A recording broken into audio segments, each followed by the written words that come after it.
The story of Ram centers around a young mountain goat eager to prove himself to the elder goats.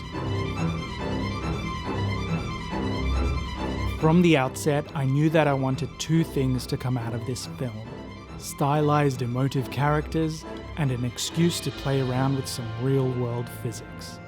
Everybody quiet on the set, please. Okay, baby goat, could you please? Oh!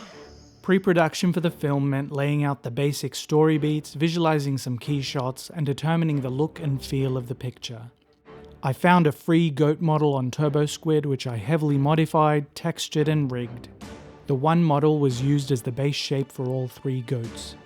Rigging is the process of constructing a skeleton for the purpose of manipulating and animating the model.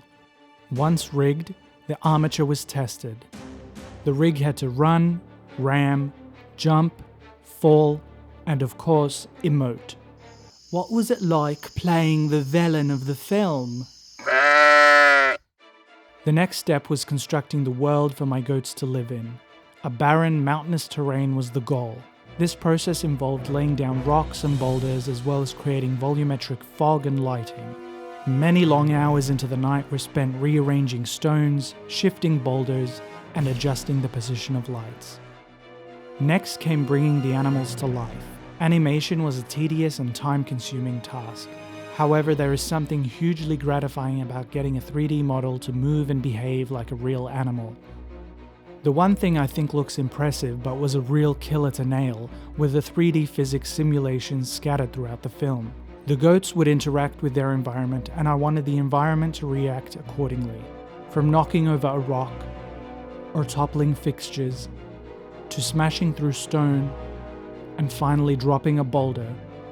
These were all tried and retried to get the rocks to behave realistically, as if they were being acted upon by forces or by gravity.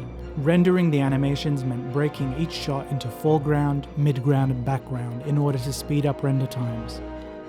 These layers were then composited together, including the addition of dust and debris. This technique of splitting renders into layers also gave me greater control of depth of field. Finally, it was time to capture some audio. Basically me pointing my Rode video mic Go at random scrap items in my garden to capture the film's Foley. Several more long nights later, and the film was finally ready.